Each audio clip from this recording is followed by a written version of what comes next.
Hello all of you, welcome back to my channel. मैं आज आप लोगों के लिए लेकर आ चुकी हूँ एक कलेक्टिव रीडिंग जिसका टॉपिक रहने वाला है उनके मन में क्या चल रहा है आपको लेकर। यानी कि आपके जो पर्सन हैं, पार्टनर है, लव इंटरेस्ट हैं, उनके मन में आपको लेकर कैसी बातें हैं, उनके मन में आपको लेकर कैसे विचार हैं, कैसी फीलिंग्स हैं, हम जानेंगे। रीडिंग जनरल है, कलेक्टिव है, सभी ज़ोडिएक साइंस के लिए है, हर उम्र के व्यक्ति के लिए है, टाइमलेस है। जब भी आप इस वीडियो तक पहुंचेंगे आपके साथ तभी रेजोनेट करेगा, फिर चाहे आप इस वीडियो तक कितने भी समय बाद क्यों ना पहुंचे हों। मेल फीमेल दोनों के लिए एप्लीकेबल है ये रीडिंग। ओके, ओपन माइंडेड होकर सुनिएगा, खुद को ज़बरदस्ती रीडिंग में फिट इन मत कीजिएगा, जितना रेजोनेट होता है उतना ही एक्सेप्ट कीजिए। आइए देखते हैं यहाँ पे उनके मन में क्या चल रहा है आपको लेकर। ये रीडिंग स्पेशली आपके लव इंटरेस्ट के लिए ही एप्लीकेबल है। इंटरेस्टिंग व्यूअर्स, आपके जो लव इंटरेस्ट हैं वो ऐसा फील कर रहे हैं, ऐसा सोच रहे हैं कि आप जो हो व्यूअर्स, आप बहुत ज़्यादा प्रैक्टिकल हो गए हो। शायद उनकी नज़र में आप पहले इतने प्रैक्टिकल या इतने ज़्यादा लॉजिकल नहीं थे, but now they feel like, अब उन्हें ऐसा महसूस हो रहा है कि अचानक से या फिर पता नहीं स्लोली, बट आप में एक चेंज उन्होंने नोटिस किया है। They can notice a change in you. और वो परिवर्तन जो उन्होंने आप में देखा है वो ये है कि आप जो हैं पहले काफ़ी सेंटिमेंटल, इमोशनल थे, काफ़ी दिल से सोचने वाले इंसान थे, या फिर आपका बिहेवियर, आपका जो पर्सनालिटी है वो ऐसा ही लग रहा था जैसे आप दिल से सोचते हैं या दिल की बहुत सुनते हैं और एक इमोशनल टाइप के इंसान हैं। लेकिन अब जो वो आपके अंदर परिवर्तन देख रहे हैं, उनको ऐसा लग रहा है you are being practical and very rational. अब आप थोड़े से प्रैक्टिकल होने की कोशिश कर रहे हैं, लॉजिकल होने की कोशिश कर रहे हैं और रैशनल होने की कोशिश कर रहे हैं, यानी दिमाग लगा रहे हैं। अब आप दिमाग लगाना कोई गलत बात नहीं है, बट उन्होंने ऐसा अज्यूम किया था कि आप एक इमोशनल इंसान हैं। तो ये उनके लिए एक सरप्राइज भी हो सकता है, एक शॉक भी हो सकता है, या फिर उनके लिए एक एक ऐसा परिवर्तन, एक ऐसा चेंज हो सकता है जिसको वो एक्सेप्ट नहीं कर पा रहे easily. Okay, but they can see कि आप दिल की थोड़ा कम सुनने लगे हैं। लाइक दिल को अब आप ज़्यादा अपने ऊपर हावी नहीं होने देते। एक स्टेबल बैलेंस्ड इंसान की तरह अब आप बिहेव कर रहे हैं। अब आप अपने इमोशंस को ओवरफ्लो नहीं होने दे रहे हैं। सो दे कैन सी दैट, वो ये देख पा रहे हैं और ऐसा सोच रहे हैं, उनके मन में ये चल रहा है। ओके, और देखते हैं कि उनके मन में क्या चल रहा है। व्यूअर्स, उन्हें ऐसा लगता है कि जैसे आप अपनी दुनिया में मग्न हैं, अपनी ही दुनिया में खोए हुए हैं, और इनको आपने अपनी दुनिया से बाहर निकाल दिया है। जब से आप प्रैक्टिकल हुए हैं, जब से आप इतने लॉजिकल या रैशनल हुए हैं, तब से आपने इनको अपनी दुनिया से बाहर निकाल दिया है। You are living in your own world and this person is not in that world. आप अपनी ही दुनिया में हैं, अपनी ही दुनिया में जी रहे हैं, और ये व्यक्ति आपकी उस दुनिया में अब नहीं है, क्योंकि आपने उसे अपनी दुनिया में रखा ही नहीं है। यानी आपका अपना एक स्पेस है, अपना एक इन्वायरमेंट है, अपना ही एक कंफर्टेबल स्पेस है, आपका अपना एक सेट ऑफ बाउंड्री है, और उस सेट ऑफ बाउंड्री के अंदर इनके लिए जगह नहीं है। इन्हें ऐसा लग रहा है, विच मीन्स कि इनको फील हो रहा है कि जैसे आप इन्हें आउटसाइडर की तरह ट्रीट कर रहे हो, एक बाहरी गैर अजनबी व्यक्ति की तरह आप उन्हें ट्रीट कर रहे हो। जब से आप थोड़े से चेंज हुए हो, जब से आपके अंदर ये प्रैक्टिकलिटी ज़्यादा आ गई है, तब से आपने इनको अपने पर्सनल स्पेस से बाहर निकाल फेंका है। अब ये बाहर निकाल फेंका है थोड़ा ब्रूटल साउंड करता है, लेकिन इनको ऐसा ही लग रहा है जैसे क्या है मुहावरा, वो चाय से मक्खी निकाल के फेंक देने जैसा मुहावरा है, जो बिल्कुल वैसे ही आपने उनको अपनी लाइफ से हटाया है। हो सकता है व्यूअर्स, आपके पास अपने वैलिड रीजंस हैं ऐसा करने के, you have enough reasons to do that. आपके पास कारण है ऐसा करने के लिए, बट इनके लिए ही सरप्राइजिंग हो सकता है। इनके लिए ये अनएक्सेप्टेबल हो सकता है, ये एक्सेप्ट ही नहीं कर पा रहे हैं कि आपने इनको अपनी ज़िंदगी से या अपने सेट ऑफ बाउंड्रीज से बाहर कर दिया है। और जो आपके सेट ऑफ बाउंड्रीज से बाहर है वो एक इनसाइडर नहीं है, वो एक आउटसाइडर है। So that is how they are feeling. एक आउटसाइडर वाली फीलिंग है इनको अपने लिए। आपकी तरफ से उन्हें यही महसूस हो रहा है कि आप उन्हें एक आउटसाइडर की तरह ही ट्रीट कर रहे हो।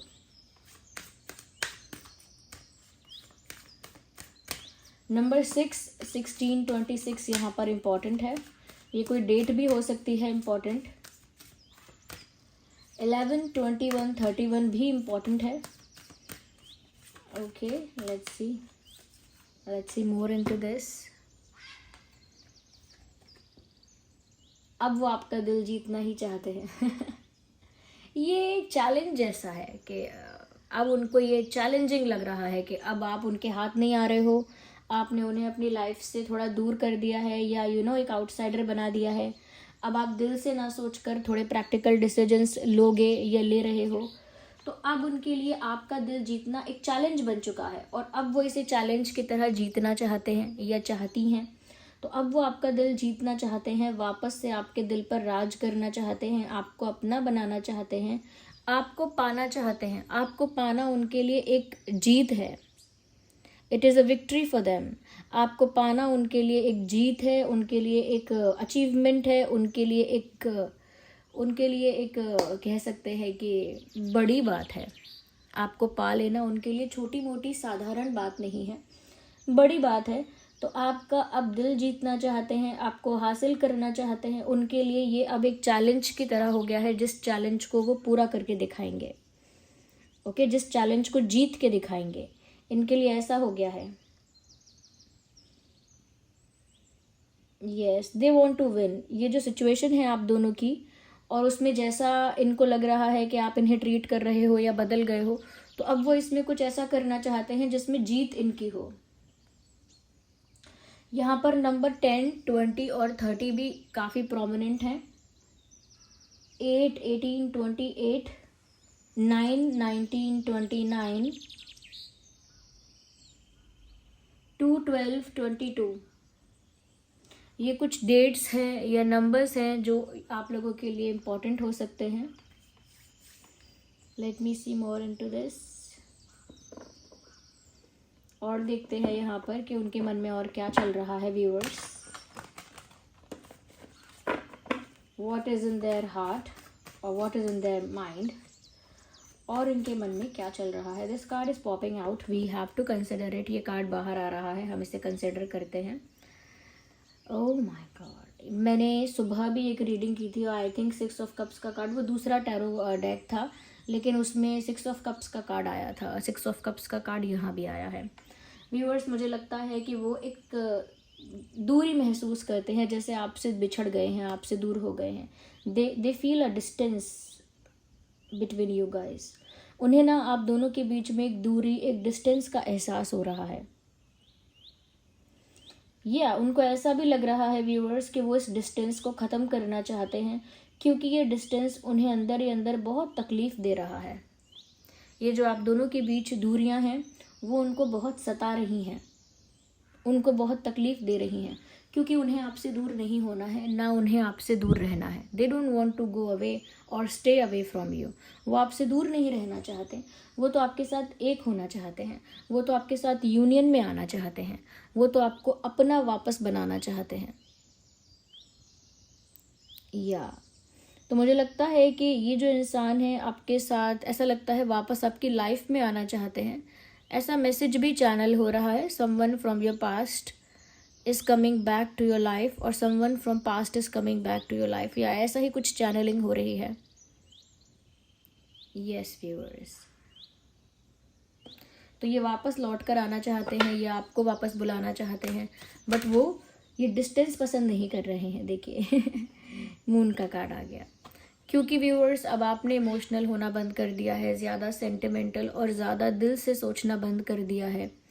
अब ये दिल से सोच रहे हैं और ये इमोशनल हो रहे हैं। Now they are being emotional, now they are being sentimental. अब वो दिल से सोच रहे हैं, अब वो इमोशनल हो रहे हैं, अब उनको इंटेंस इमोशंस फील हो रहे हैं आपके लिए, बहुत याद भी आ रही है आपकी, क्योंकि मून जो है ना वो सैडनेस को, इमोशंस को भी दर्शाता है, उसके साथ साथ हिडन फीलिंग्स को भी दर्शाता है। तो वो आपको लेकर अब बहुत ज़्यादा भावुक हो रहे हैं, काफ़ी पेन उन्हें फील हो रहा है, काफ़ी कुछ उन्हें आपके बारे में याद आ रहा है या आपकी याद आ रही है। They are missing you badly, या दे आर मिसिंग यू, और ऐसा लगता है कि वो आपको याद कर रहे हैं। ये बात एक राज है, it is a secret, no one knows that. वो आपको याद कर रहे हैं, यहाँ पर भी पता लगता है वो आपको याद कर रहे हैं और आपके साथ एक होना चाहते हैं। यहाँ पर भी पता लगता है कि वो आपको बहुत मिस कर रहे हैं, बहुत ज़्यादा आपको लेकर इमोशनल और सेंटिमेंटल हो रहे हैं, बट वो ये बात किसी के सामने आने नहीं देना चाहते। They don't want it to get revealed, वो नहीं चाहते कि ये सब रिवील हो जाए। तो देखिए ना, अब जब आप प्रैक्टिकल होने चले हैं तब ये इमोशनल होने चले हैं। आई बिलीव कि जब आप इमोशनल थे तब ये इंसान काफ़ी प्रैक्टिकल हो रहे थे। Is it true? Is it? Let me know in the comments, क्या सच में ऐसा ही है?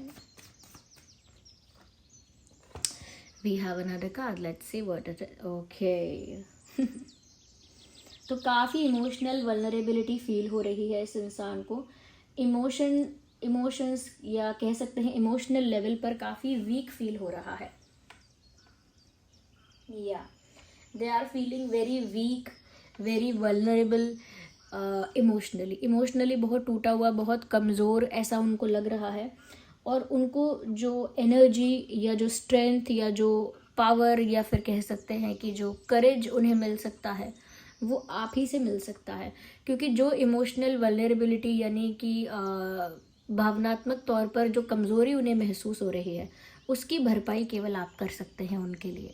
Nobody can boost their confidence, nobody can push them, nobody can encourage them. This is only you can do that. आप ही हैं सिर्फ जो इनको इनकरेज कर सकते हैं, इनको मोटिवेट कर सकते हैं, इनके कॉन्फिडेंस को बूस्ट कर सकते हैं, यानी इनको थोड़ा एंथुजियास्टिक और एनर्जेटिक बना सकते हैं अपनी वाइब्रेशन से, अपने कम्युनिकेशन से, अपने ही प्रेजेंस से। क्योंकि व्यूअर्स यहाँ पर ये इंसान इमोशनली काफ़ी कमज़ोर हो गए हैं, वल्नरेबल हो रहे हैं।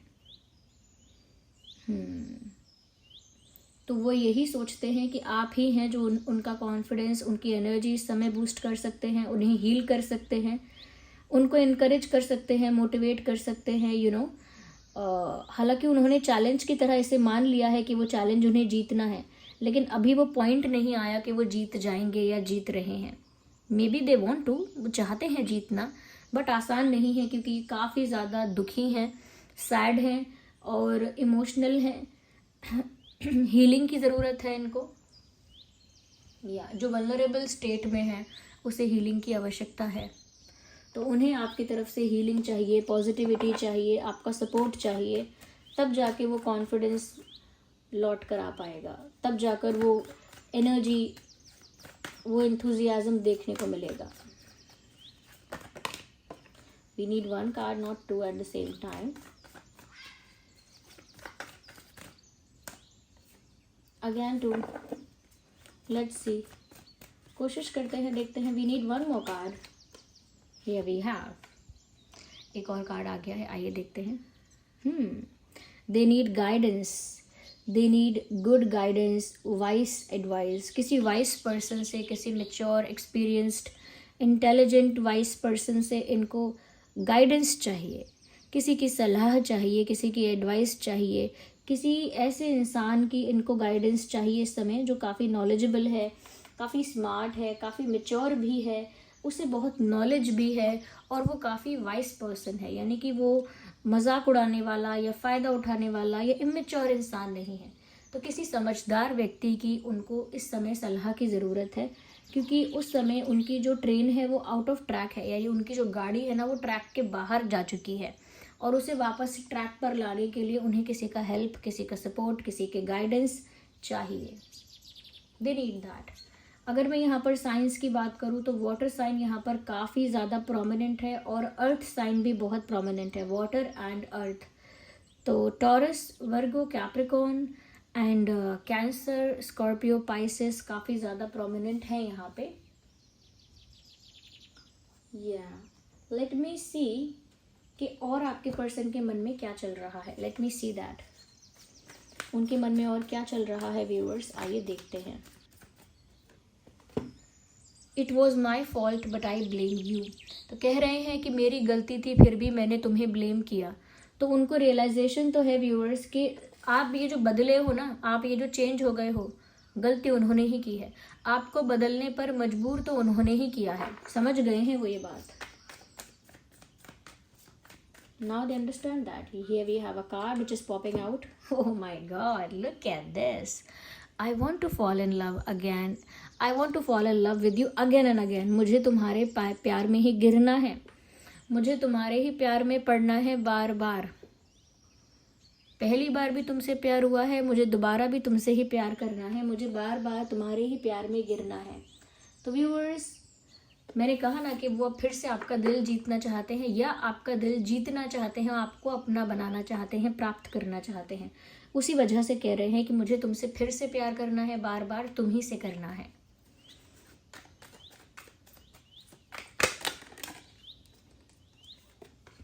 We need one card at one time.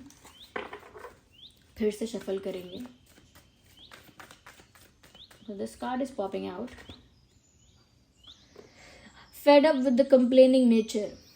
Interesting viewers, यहाँ पर ऐसा भी लग रहा है कि क्यों पहले इन्होंने मिस्टेक कर दी, क्यों पहले इनकी गलती थी बट इन्होंने आपको ब्लेम किया, और इनकी गलती क्या थी. व्यूअर्स देखिए, कहीं ना कहीं इन्होंने जानबूझ के आपको हर्ट नहीं करना चाहा. ये ऐसा कह रहे हैं कि इंटेंशनली, पर्पसली, डेलिबरेटली उन्होंने आपको दुख नहीं पहुंचाना चाहा था, ना ही जानबूझ के आपको खुद से दूर करना चाहा था. आप बहुत ज़्यादा कंप्लेन करते थे, बस उस बात से वो थोड़ा फेडअप थे. ओके, हो सकता है आपने बहुत सारी चीज़ों की शिकायत की होगी जिन चीज़ों से आप सेटिस्फाइड नहीं थे. हो सकता है बहुत सारी चीज़ों को लेकर आपने क्वेश्चन किया होगा क्योंकि आपके मन में बहुत सारे डाउट आ रहे थे. तो वो थोड़ा उन सब चीज़ों से थोड़ा सा फेडअप हो गए थे. बट उसका मतलब ये नहीं है कि वो आपको प्यार नहीं कर रहे थे या नहीं करती थी. उसका मतलब ये नहीं है कि उन्होंने कभी आपको प्यार नहीं किया है. तो बस वो यही कहना चाह रहे हैं कि वो बहुत ज़्यादा कंप्लेंट्स और क्वेश्चंस और ये सब हो रहा था, उस वजह से वो फेडअप हो गए थे थोड़ा सा, ये कहना चाह रहे हैं. बट ऐसा नहीं है कि उन्होंने कभी आपको प्यार करना छोड़ दिया या प्यार नहीं किया. It is not like that.